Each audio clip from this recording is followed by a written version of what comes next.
Día de San Valentín, 1998. Recuerdo ese día, cuando te pedí que fueras mi San Valentín.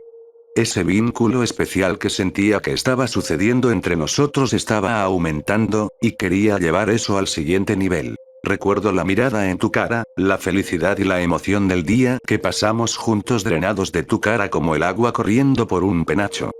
Dijiste que no. Te amaba. ¿Sabes que lo hice? Entonces, ¿por qué me harías esto? ¿Por qué? Recuerdo cuando te alejaste en la multitud de amantes. Me senté en el banco, llorando. Caminé a casa solo. Nadie estaba en casa para consolarme después de lo que hiciste. Recuerdo despertarme y mirar los patrones de mis cortes de anoche. La sangre en la alfombra todavía estaba allí desde anoche. La escritura en las paredes de mi habitación todavía estaba allí. ¿Por qué?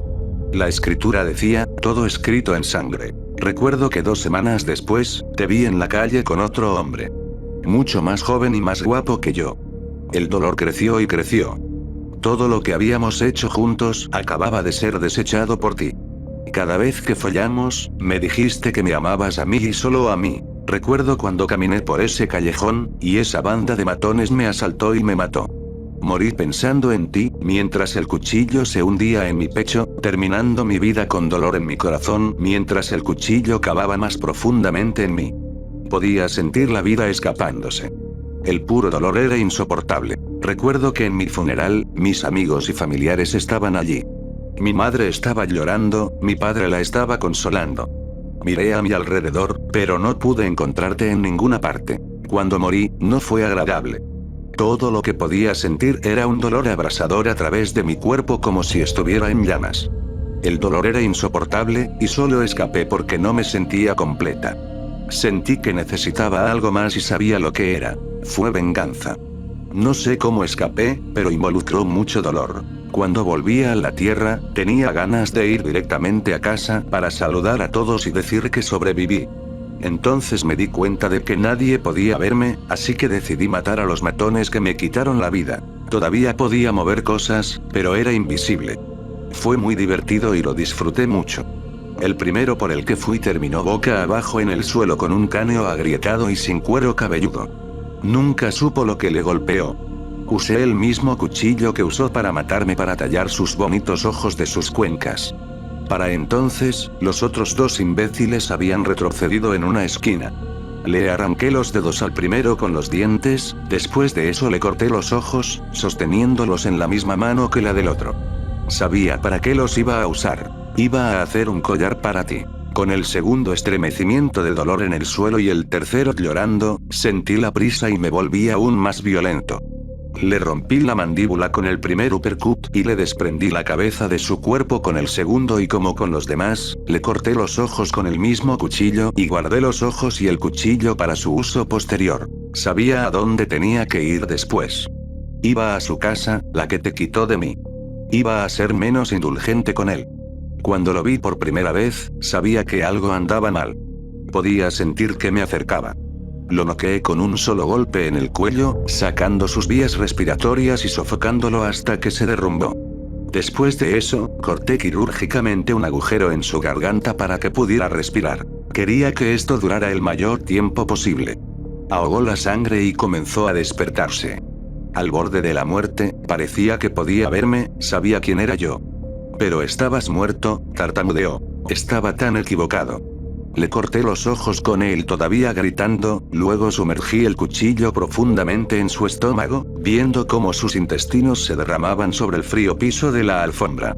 Al menos creo que hacía frío, estaba demasiado empapado en sangre para que lo dijera. Me sentí mejor después de esto, pero aún no completo. Todavía me faltaba algo. Fuiste tú. Te necesitaba. Nunca estaría completo sin ti. Así que salí a tu casa silbándome en el camino. Estaba feliz por alguna razón, sabía que nada podía detenerme ahora mientras me acercaba. Me sentía más feliz y más feliz. Te sorprendió verme. Lloraste y te dije que no lo hicieras. No te detendrías y te até. Me enojé, grité, te corté, puse el collar que hice para ti y gritaste más fuerte.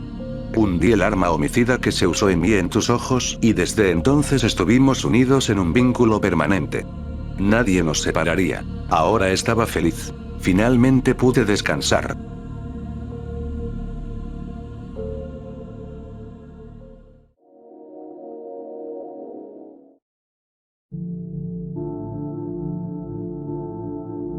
Chicos, necesito su ayuda. Todos los años, alrededor de febrero, me pongo así. No tengo apetito. Mis pensamientos se vuelven confusos. Tengo que tomarme una semana libre del trabajo solo para lidiar con la ansiedad. Todos los años, un día o dos antes del día de San Valentín, recibo un sobre de mi hija. Siempre tienen el mismo título, no abrir hasta el día de San Valentín, y contienen un trozo de papel rasgado con una imagen impresa en ellos. Siempre espero hasta el día de San Valentín para abrirlos y ese día se acerca rápidamente. Este año será el 14º año consecutivo que me envía uno. El único problema es que mi hija desapareció hace 14 años. Todo comenzó cuando mi hija, Riley, tenía 8 años. Su madre y yo nos acabamos de divorciar y fue desagradable. Nos odiábamos. Admito que a veces puedo ser terco, pero según ella, todo lo malo que pasó fue culpa mía. Su dedo siempre me señalaba. Hubo tantas noches en las que Riley no pudo dormir por nuestros gritos. Mirando hacia atrás, el divorcio fue lo mejor para nosotros, especialmente para Riley, pero aún así, no puedo imaginar lo difícil que fue para Riley ver a su madre y a mí distanciarnos. Mi abogado era muy caro, pero valió la pena cuando se concedió la custodia compartida. Mi matrimonio fue terrible, pero trajo a la flor del mundo a mi vida, Riley. Se hicieron arreglos para que cada uno de nosotros se quedara con Riley 2 semanas a la vez, y el hecho de que ambos viviéramos en el mismo distrito escolar facilitó el transporte. Tener que lidiar con su madre loca en ocasiones fue un dolor de cabeza, pero valió la pena para ver a mi niña. A medida que crecía, su curiosidad me asombraba y me abrió los ojos a cosas que uno extraña cuando es adulto. Le encantaban los viajes al zoológico, empujar a su muñeca en un cochecito y columpiarse. Le enseñé a andar en bicicleta sin rueditas, y ella me enseñó a apreciar las interminables horas de películas de Disney. Mis momentos favoritos con Riley eran las vacaciones. Mi lado de la familia la trataba como a una princesa y ella absorbía la atención como una esponja. Siempre nos divertíamos mucho jugando o explorando al aire libre. A ella le encantaba pasar las vacaciones conmigo, pero por lo general no podía hacerlo. Su autoritaria madre causaba un revuelo si Riley no estaba con su lado de la familia durante las vacaciones y yo por lo general no me resistía. Sabía elegir mis batallas con cuidado. Como no podía verme en la mayoría de las festividades importantes, comenzó a enviarme cosas por correo. Le ponía triste que no pudiera verla el día de Acción de Gracias o Navidad, así que recortaba imágenes divertidas que veía en un periódico, una revista o internet y me las enviaba por correo unos días antes de la festividad. Siempre titulaba los sobres con no abrir hasta, insertar festividad. Empezó a disfrutar de sus pequeños proyectos de collage y comencé a recibirlos en Año Nuevo, Halloween, el 4 de julio y el día de San Valentín. La siguiente vez que vino a visitarme, me preguntó si esperaba hasta la festividad real para abrirlos, lo que siempre hice.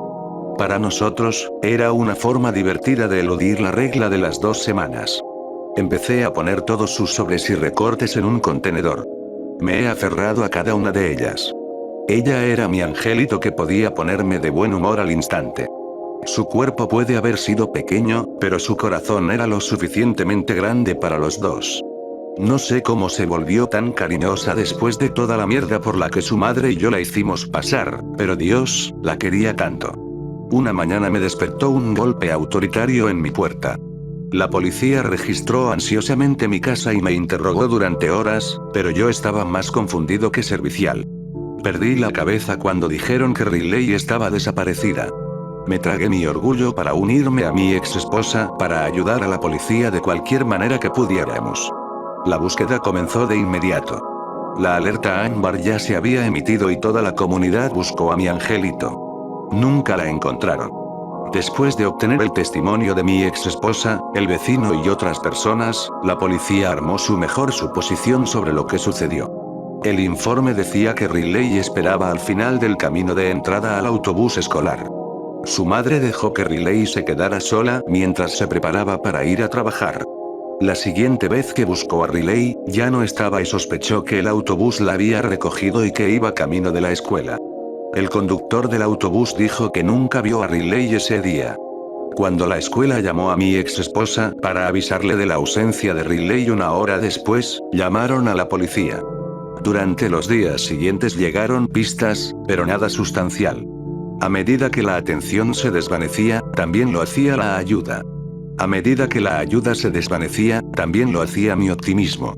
Cuando la policía canceló la búsqueda 2 semanas después, rompí el panel de yeso de mi dormitorio en un ataque de ira. Tuve una fase en la que culpé a mi ex esposa por ser irresponsable. Tuve una fase de borrachera. Diablos, incluso tuve una fase suicida que llegó tan lejos como para comprar una pistola. La luz de mi vida se había extinguido por algún pervertido al azar o un maldito secuestrador maníaco. Nada ayudó a aliviar el dolor y el año siguiente pasó lentamente. Luego recibí un sobre. Sorprendido por la escritura, lo dejé caer al suelo cuando leí el frente. No abrir hasta el día de San Valentín. La letra era sorprendentemente similar e incluso faltaba el apóstrofe, algo que ella siempre olvidaba. Lo perdí. Las lágrimas corrían por mi rostro mientras sollozaba más fuerte que nunca. Mi tristeza rápidamente se convirtió en ira cuando me di cuenta de lo que había pasado. Alguien estaba gastando la broma más enfermiza imaginable y tenía que averiguar quién. Llamé a mi ex esposa, pero ella descartó mi enojo considerándolo patético. Llamé a algunos amigos que podrían haber sabido algo, pero nadie lo sabía. Cuando finalmente abrí el sobre, lo único que contenía era un pequeño trozo de papel roto con la imagen impresa de un mono.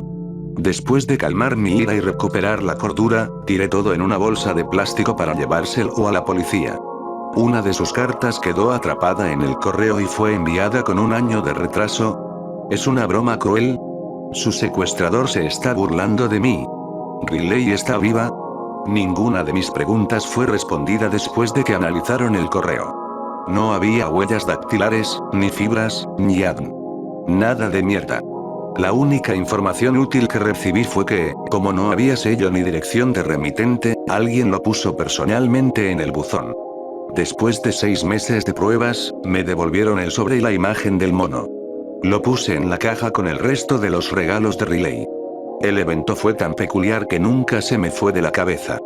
Pasé horas pensando en posibles escenarios de su desaparición y cómo uno de sus regalos me llegó un año después. Pasé ese año recluida de mi familia y amigos mientras trataba de darle sentido a lo que sucedió. Mi corazón necesitaba sanar, solo. El 12 de febrero del año siguiente llegó otro sobre. Tenía la misma letra y título. No abrir hasta el día de San Valentín. No me enojé. De alguna manera me dio paz. Seguí las instrucciones y 2 días después lo abrí. Había un pequeño trozo de papel con una naranja dentro. Lo puse con los demás. Esto ha continuado durante los últimos 13 años, 14 si llega a 1 este año. Los primeros 4 sobres contenían imágenes de 1/1. Mono naranja buzón ratón, o ratones. Después de 4 intentos fallidos en 4 años, la policía no pudo encontrar ninguna información. Todos los años les llevaba mi regalo más nuevo y todos los años me decían que no se encontraba ninguna prueba. Sabían que era extraño que recibiera cartas el mismo día todos los años, pero como no eran amenazantes, no podían hacer mucho más. Me aconsejaron que las ignorara porque podían ser una broma. Después del 4.º año dejé de mostrarlas. Los siguientes 3 años me enviaron imágenes de 1/1. Yo Cometa Igloo. Unos meses después de recibir el recorte del Igloo, me llamaron para informarme de la desaparición de Riley. Un joven cineasta universitario quería hacer un documental de bajo presupuesto sobre su desaparición y me pidió permiso. La publicidad solo podía ayudar a la situación de Riley, así que acepté. La entrevista fue difícil, pero el chico universitario fue lo suficientemente complaciente como para entrevistar a mi ex esposa en otra ocasión. Nunca mencioné los sobres. Después de que se publicó en línea, la policía recibió algunas pistas más, pero nada se materializó. El siguiente febrero instalé una cámara para grabar mi buzón. Quería atrapar a la persona en el acto. Sin embargo, después de recibir otro sobre, busqué en las imágenes y descubrí que había ocurrido un error. Las últimas 12 horas fueron estáticas. Este nuevo sobre me dio un subidón cuando lo abrí. Era como si Riley todavía me estuviera hablando. Claro, tenía dudas, pero a veces lo único que mantiene a un hombre cuerdo son sus delirios. La letra seguía siendo la misma. Seguía siendo la de Riley. La imagen del sobre era de un lemur. Seguí viviendo mi vida. Tengo un trabajo en la construcción desde hace 9 años que paga bien y mantiene las horas constantes. Mi novia vive conmigo y es genial, pero he mantenido los regalos de Riley en secreto. Ni siquiera mi ex esposa sabe de ellos. Cuando me preguntan por qué me voy de vacaciones cerca del día de San Valentín, les digo que es en honor a mi hija. Los 2 años siguientes llegaron imágenes grandes. Las piezas gruesas dobladas eran brillantes, como de una revista bonita. Eran 1/1. Bombilla elefante. Seguí guardando todos los regalos. Cada año era como un regalo de Riley. Mi suposición de que era una broma se desvaneció hace años sabiendo que nadie seguiría así durante tanto tiempo. Los 3 años siguientes llegaron sobres que contenían 1/1. Perro trapeador oreja, o pendiente. Aquí está el recorte del sobre y la oreja, o pendiente, del año pasado. Los últimos 13 años han sido una dura batalla. No saber dónde está Riley o si sigue viva me devora el alma. He manejado el dolor lo mejor que he podido, pero estos malditos sobres me lo traen todo de vuelta. No tengo idea de por qué alguien haría esto como una broma, pero tampoco puedo creer que sea alguien más que Riley. Todos los años, la cámara de mi buzón falla, se queda en blanco o se consume con estática el día que recibo los sobres. No tengo pruebas de que alguien esté jugando conmigo y eso me vuelve loca. ¿Alguien realmente me atormentaría durante tanto tiempo? Riley tendría 22 años ahora y estoy tan seguro de que sería tan dulce como cuando me la arrebataron. Se acerca el día de San Valentín y la ansiedad me hace buscar orientación. No puedo entender la situación, así que pido ayuda o soluciones a este extraño rompecabezas.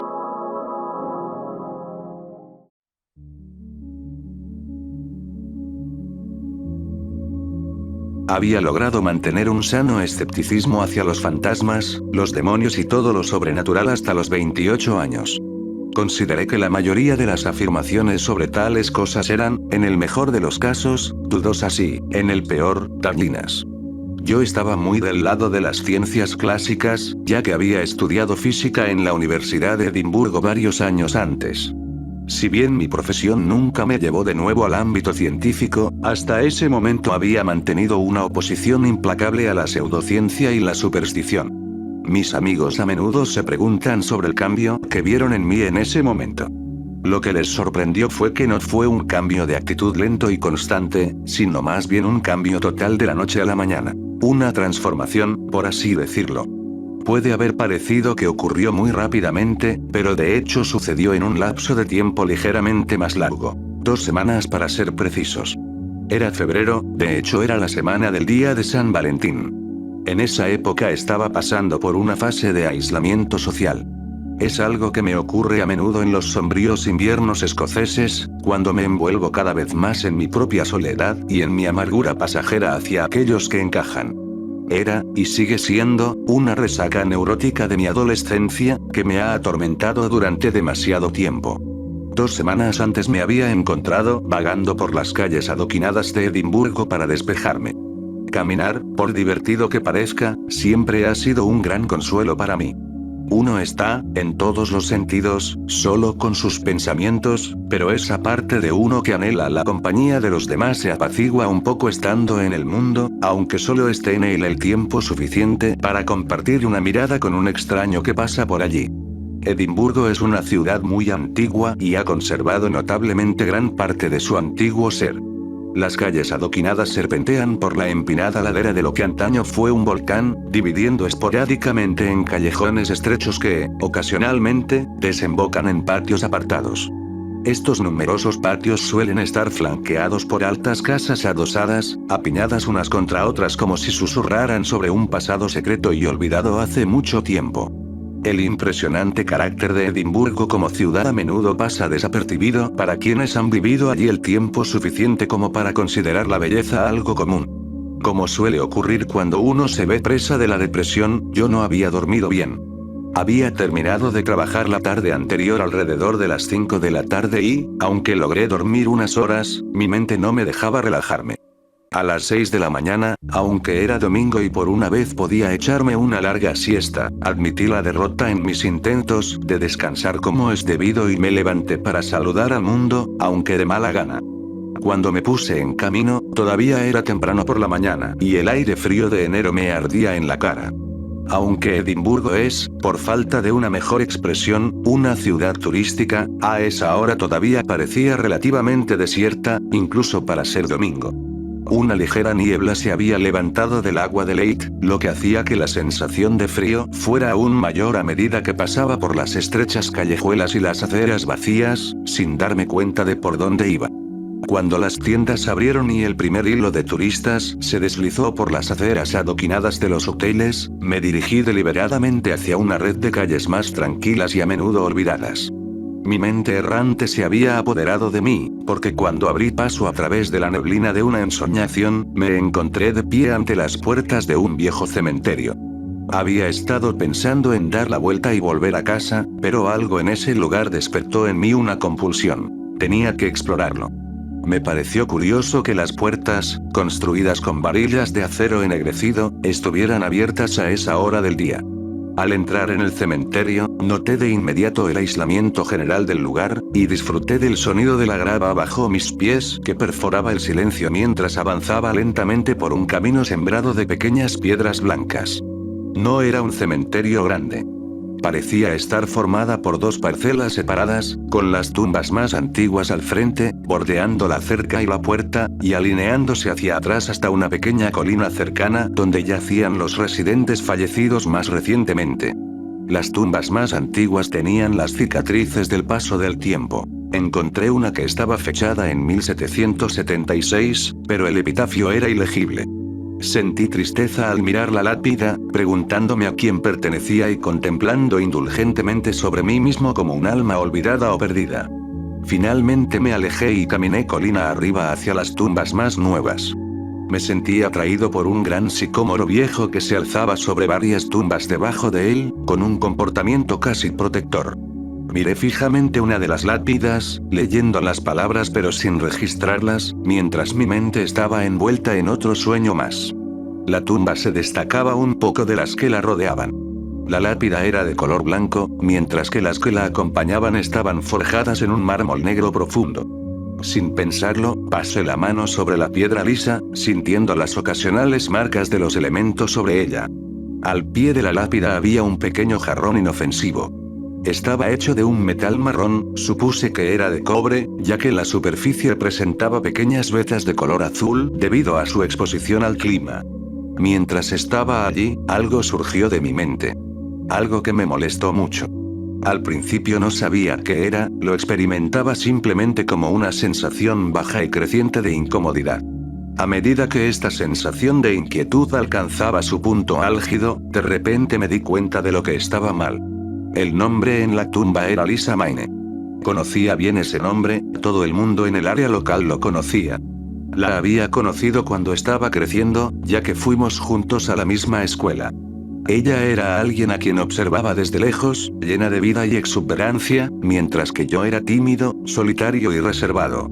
Poseía ese intenso enamoramiento y deseo por ella que solo un primer amor puede producir. Las palabras en su lápida se enfocaron nítidamente. 15 años. Me invadió una tremenda sensación de dolor y pérdida, una que me tomó completamente por sorpresa, tanto que tuve que irme de ese lugar. Simplemente no podía soportarlo. Como alguien que se enorgullece de ser sensato e inmune a los vuelos de la imaginación, no pude evitar la profunda inquietud que a menudo acompaña a las coincidencias escandalosas. Salí del cementerio lo más rápido que pude y me dirigí a casa ignorando las calles ahora abarrotadas de Edimburgo. No miré hacia atrás. Durante los siguientes días estuve preocupado. Trabajaba demasiado y tenía problemas para dormir, pero eso no era inusual para mí. Lo que sí era inusual eran los pensamientos y recuerdos inamovibles de Lisa Mayne, pensamientos que ahora me acompañaban donde quiera que fuera. Su muerte me había afectado terriblemente, ya que solo teníamos 15 años en ese momento, pero eso fue hace más de una década y no había pensado en ella durante muchos años. Era como si ver esa lápida hubiera despertado una sensación de pérdida, una sensación de dolor que había logrado enterrar tan profundamente dentro de mí, que incluso me había convencido a mí mismo de olvidarlo. Una cacofonía de recuerdos ahora me perseguía, hermosos y aterradores. En cualquier momento me llenaba de júbilo pensar en su sonrisa, su pelo, su amabilidad, y al siguiente instante me envolvía a la desesperación al imaginarla tendida bajo 2 metros de tierra, fría y sola. Una vez llena de vida, ahora una cáscara en descomposición, que hacía mucho tiempo había albergado esa hermosa alma. Si le hubiera dicho a alguien cómo me sentía, me habrían llamado demasiado emocional o sentimental, porque el hecho era que apenas conocía a Lisa.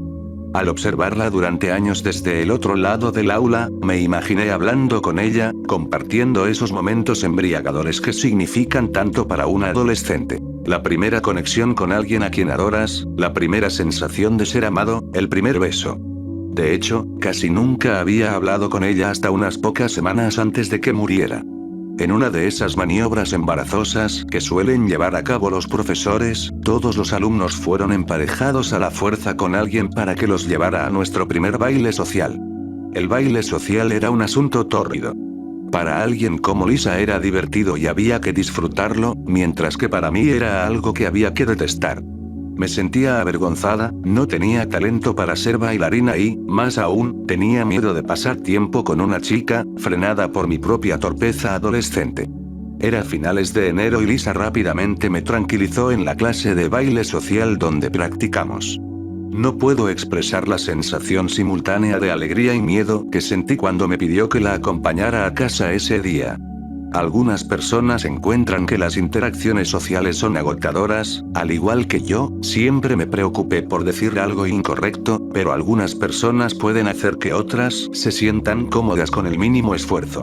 Lisa era una de esas personas. Mientras caminábamos por un elegante puente victoriano hacia su casa, el sol de invierno bañaba nuestro entorno con un resplandor fresco y reconfortante. No podría haber estado más contenta de estar en presencia de esta chica feliz y de buen corazón. Era tan hermosa, con una sonrisa increíble y mechones de cabello dorado que parecían más propios de un cuento de hadas que de nuestro entorno. Durante semanas recorrimos el mismo camino a casa todos los días. Hablando, riéndonos, algo que rara vez hacía, y acercándonos cada vez más. Cuando tienes esa edad, todo es tan potente. La mayoría puede enamorarse y desenamorarse en un abrir y cerrar de ojos. Yo no tenía muchos amigos y vivía solo con mi madre, que no era una mujer especialmente cariñosa, así que en ese breve tiempo me enamoré de Lisa Mayne. El 13 de febrero, nos detuvimos frente a su casa. Estuvimos hablando un momento y luego, por primera vez, Lisa se distanció. Me miró fijamente de una manera que nunca antes había hecho. Me sentí incómodo, pero eufórico. Hubo un momento, un pequeño momento en el que no nos dijimos nada, luego me abrazó. Sus dedos se deslizaron por mi cabello. Nunca olvidaré lo dulce que olía, lo viva que se sentía y lo agradecido que estaba con alguien por mostrarme una amabilidad que nunca antes había conocido. Lisa me soltó lentamente y luego saltó hacia la puerta de entrada. Justo antes de desaparecer, se dio la vuelta y me sonrió una vez más. Entonces se fue. Inmediatamente supe lo que iba a hacer. Por primera vez en mi vida estaba lleno de propósito y concentración, con el deseo de hacer una sola cosa. Corrí lo más rápido que pude a las tiendas locales. Tuve suerte porque la mayoría de ellas estaban cerrando ese día. Un amable anciano que tenía una tienda de tarjetas que rara vez se usaban me dejó entrar en su tienda, a pesar de que estaba cerrando. Iba a comprar mi primera tarjeta de San Valentín. Tenía que ser perfecta. Tenía que ser perfecta. Después de mirar casi todas las tarjetas que podía permitirme, encontré una. Era el destino. La tarjeta era roja con un círculo blanco en el medio. En ese círculo había un niño y una niña caminando de la mano en la distancia, juntos. No me importaba lo que decía dentro, porque siempre he tenido un don con la palabra escrita, y sabía que podía escribir algo que viniera del corazón. La compré. Después de salir de la tienda de tarjetas fui directamente al kiosco local. Había reservado mis últimas 2 libras. Mi madre me daba una mesada para comprarme el almuerzo en la escuela todas las semanas, y yo sabía que no me daría más si lo gastaba. A pesar de que eso significaba que tendría que pasar unos días sin comer, compré una caja de bombones para acompañar la tarjeta. Corrí a casa, pasé junto a mi madre, que apenas me saludó, cogí unas tijeras de la cocina y subí las escaleras. Sabía que me metería en un montón de problemas por ello, pero no me importaba. Corté un trozo de tela de las cortinas rojas que colgaban en la habitación de mi madre y até la cinta improvisada alrededor de la caja de bombones. En mi mente ahora parecía un regalo de San Valentín. Escribí en la tarjeta explicando lo que sentía por Lisa y lo mucho que habían significado para mí esos paseos a casa, la firmé, cerré el sobre y lo deslicé debajo de la cinta para que quedara bien con los bombones. Esperé al día siguiente. Llegó demasiado lentamente. El 14 de febrero. Nunca olvidaré la emoción de prepararme para la escuela. Eché un último vistazo a los bombones y a la tarjeta antes de meterlos en el bolso. Creo que dejé demasiado claro que llevaba algo importante y delicado, ya que llevé el bolso en brazos durante casi todo el día. Estaba tan entusiasmada, tan concentrada que iba a ir directamente a ver a Lisa y darle el regalo sin preocuparme por lo que pensaran los demás, algunos de los cuales podían ser muy crueles. Pero ella no estaba allí. No estaba en el patio de recreo, no estaba en sus clases. Para las asignaturas que compartíamos, me senté y miré su pupitre y su silla vacíos. La escuela terminó y me encontré caminando por la misma ruta que Lisa y yo haríamos normalmente. Me quedé de pie fuera de su casa, sosteniendo los bombones. No puedo describir la sensación que experimenté allí. Llámenlo los efectos de la falta de comida o el agotamiento de haber estado tan preparada para el día, pero la ansiedad me apoderó de mí y, como resultado, no pude animarme a llamar a su puerta. Me fui a casa, abatida. No pude ni siquiera comer un bocado del jamón poco hecho que mi madre me puso delante, así que simplemente subí las escaleras y me metí en la cama, sin poder dormir en toda la noche. Durante los 2 días siguientes caminé por el mismo camino y me encontré agarrando esos bombones, sin atreverme a cruzar el umbral de la pequeña valla blanca que había delante de la casa de Lisa. El tercer día pregunté a nuestros profesores sobre la ausencia de Lisa, algo que simplemente no se me había ocurrido hacer. Asociaba cualquier autoridad con ser frío, distante e injusto, y como resultado normalmente evitaba el contacto con mis profesores a cualquier precio. El señor Randall, nuestro profesor de historia, me dijo que Lisa había cogido una fiebre muy fuerte y estaba muy enferma. Podría estar de baja durante semanas. Con esta noticia me decidí. Iba a llamar a su puerta, y llamar a su puerta fue justo lo que hice. Llamé, y llamé, y llamé, pero nadie respondió. Al día siguiente hice lo mismo, y de nuevo, nadie respondió. Habían pasado ya 5 días desde la última vez que había visto a Lisa. Era sábado y, una vez más, me acerqué a la casa de Lisa, con bombones y una tarjeta en la mano. Al acercarme a su casa, el cielo se nubló, arrojando un tono apagado sobre la calle aparentemente desierta de Lisa. Era evidente que el padre de Lisa no era jardinero. El camino del jardín dividía en dos un césped descuidado y desigual, con malezas trepadoras que se extendían hacia el sol a través de numerosas grietas en las losas de hormigón. Me detuve a mirar a mi alrededor y centré mi mirada en lo que parecía ser una pequeña figura de gnomo sofocada por la maleza. Lamentablemente, se había roto.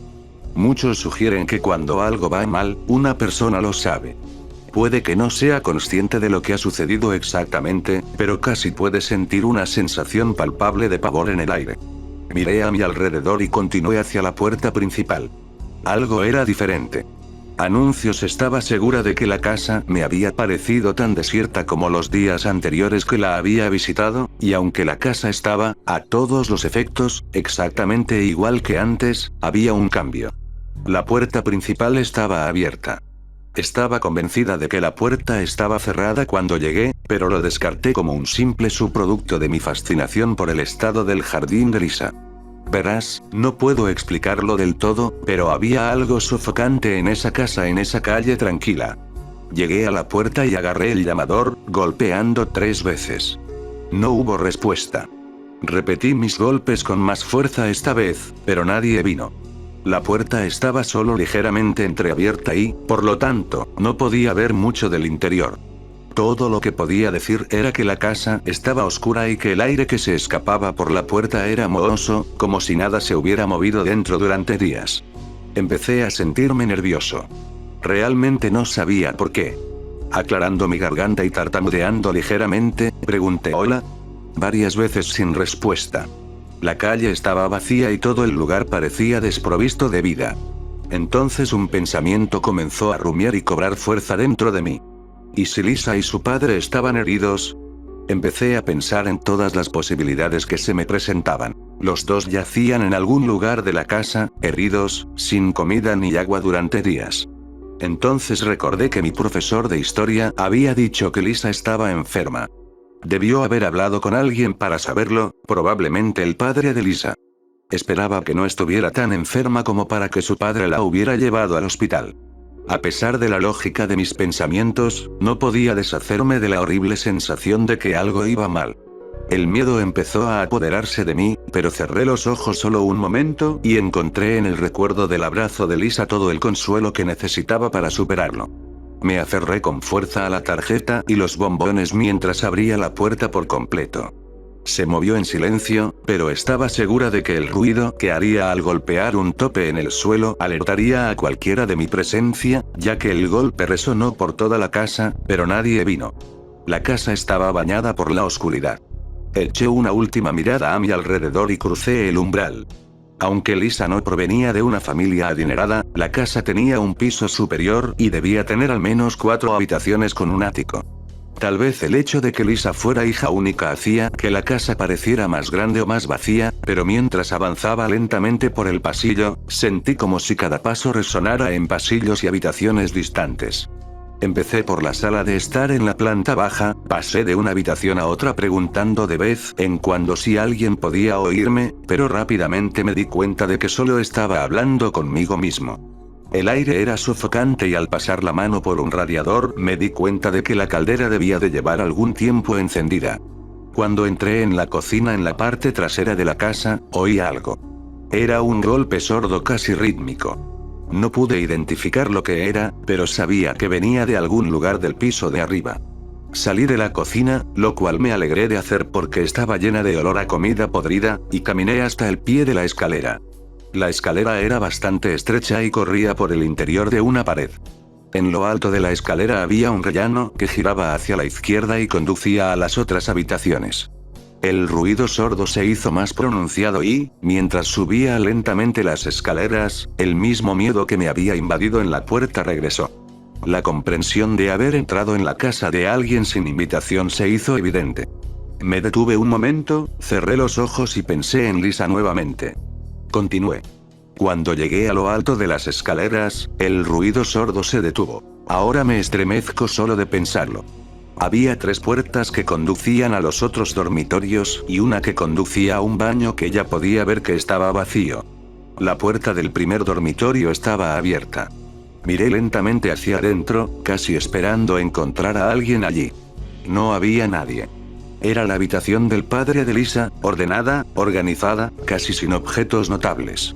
La única curiosidad era que las cortinas no estaban corridas. La puerta de la segunda habitación estaba cerrada. Nuevamente, me invadió una sensación de intrusión. Estaba caminando dentro de la casa de alguien sin invitación. En efecto, era un intruso. Golpeé la puerta en silencio. Después de esperar un momento, me di cuenta de que la habitación debía estar vacía y giré la manija de bronce de la puerta. Se abrió. Cuando empujé la puerta, crujió y de repente se detuvo después de solo unos pocos centímetros de movimiento. Había algo detrás de la puerta. Tiré de ella hacia mí y luego empujé de nuevo, pero no tuve suerte. Con cada intento, la puerta de madera se golpeaba contra algo. De repente, me di cuenta del ruido que estaba haciendo, ya que cada intento resonaba por toda la casa. No era diferente del golpe sordo que había escuchado antes. Lo intenté una vez más, empujando contra el obstáculo lo más fuerte que pude. No tuve suerte. Estaba a punto de rendirme y pasar a la siguiente puerta cuando vi lo que estaba bloqueando mi entrada. Nunca olvidaré la mirada fría y vidriosa del rostro que parecía estar asomándose detrás de la parte inferior de la puerta. La piel de un gris pálido, algunos mechones de cabello que se retiraban cubrían una cabeza por lo demás calva, glóbulos de sudor coagulados debajo. La mayoría de sus rasgos eran ocultados por la puerta, pero el único ojo visible seguía mirándome, nublado y cubierto de sombras. No grité porque rápidamente me di cuenta de que no solo era el rostro del padre de Lisa, sino que estaba muy muerto. Me sentí entumecido, pero al mirar atrás me doy cuenta de que manejé la situación con mucha más calma de lo que lo habrían hecho muchos de mi edad, pero luego tuve una extraña fascinación por esas cosas, leyendo muchos relatos de escenas de muerte bastante horribles.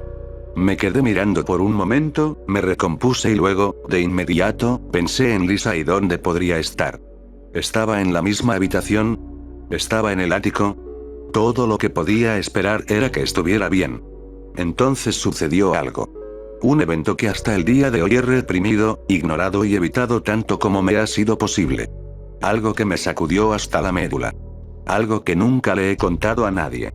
El rostro que me miraba a través de ese hueco lleno de penumbra en la puerta se movió. Al principio fue solo leve y lo ignoré como los efectos del shock. Luego se movió de nuevo. De repente, la puerta empezó a temblar violentamente, como si el cuerpo que yacía detrás de ella la hubiera golpeado y pateado.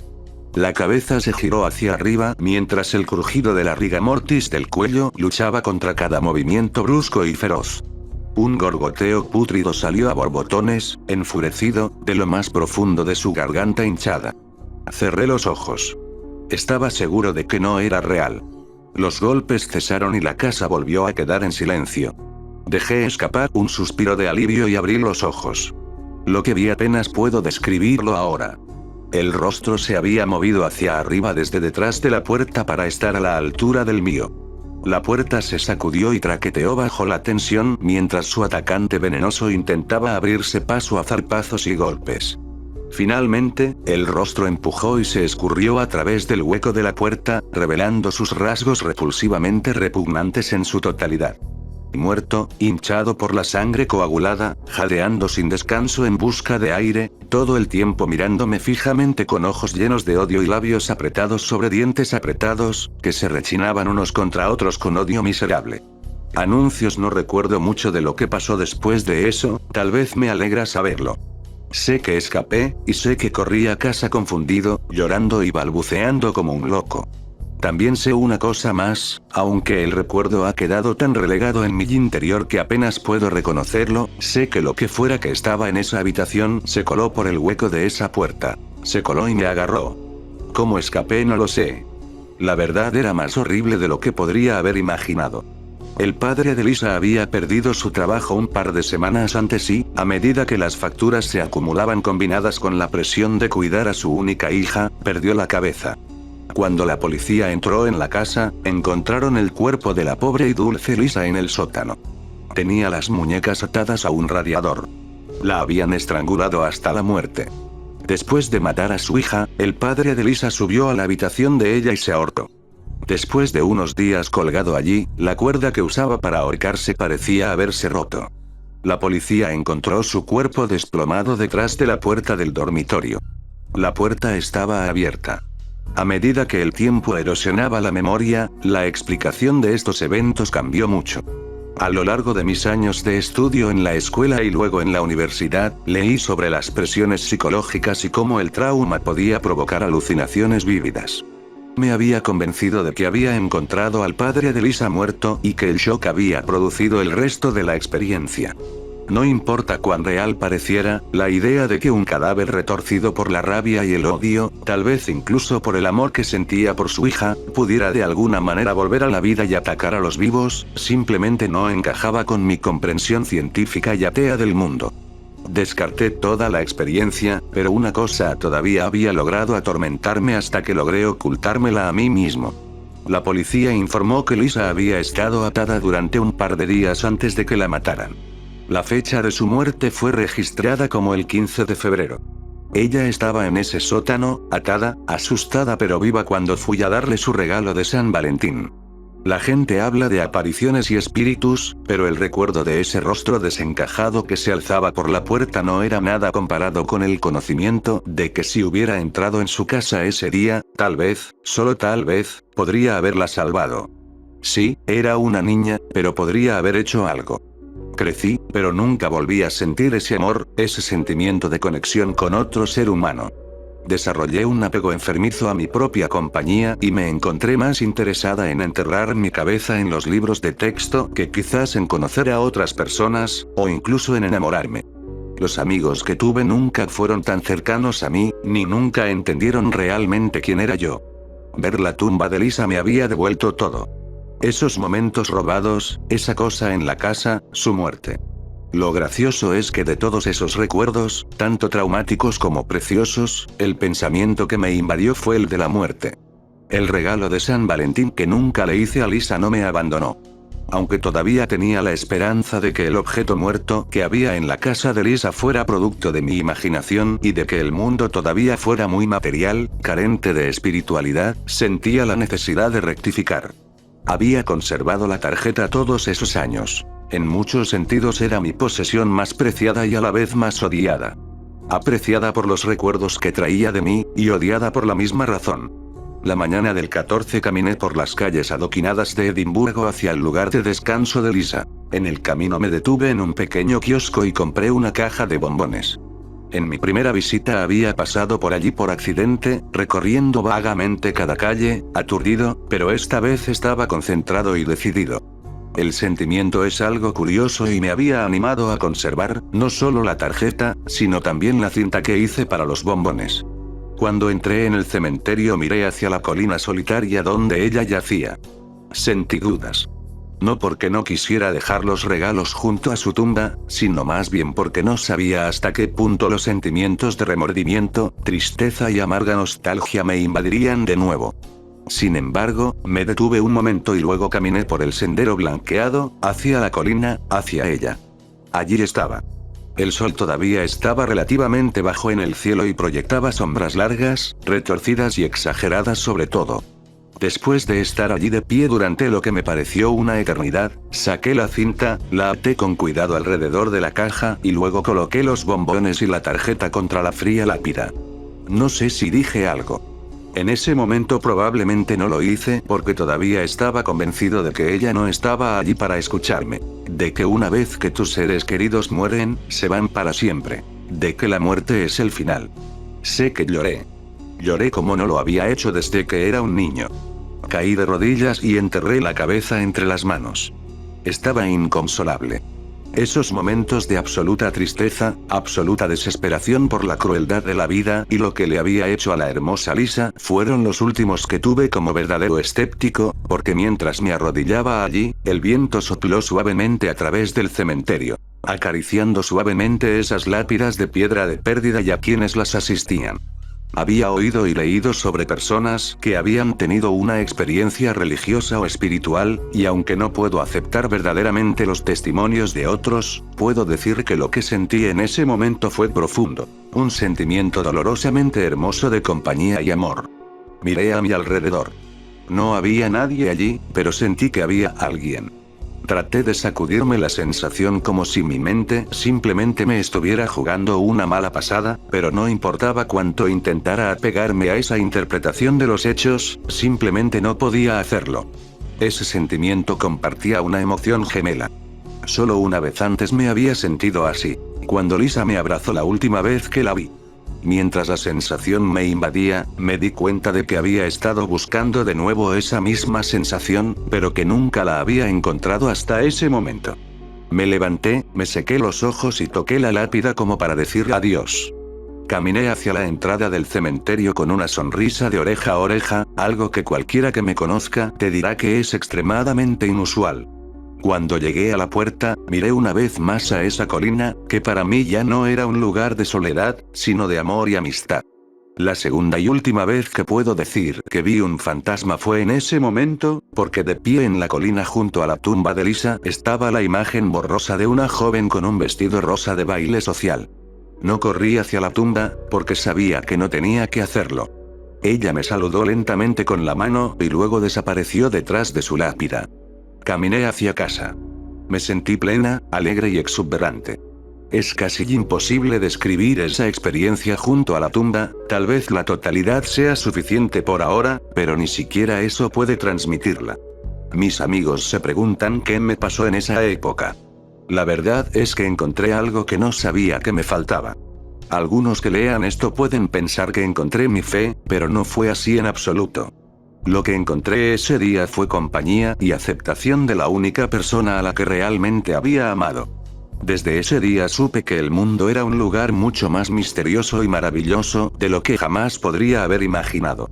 Supe que nunca tendría miedo de estar sola, porque cuando voy deambulando por las calles de Edimburgo y me encuentro en un tramo tranquilo de la carretera, sonrío para mis adentros sabiendo que si escucho con atención puedo oír los pasos de Lisa, esa niña a la que tanto amé cuando era niña, caminando conmigo donde quiera que vaya.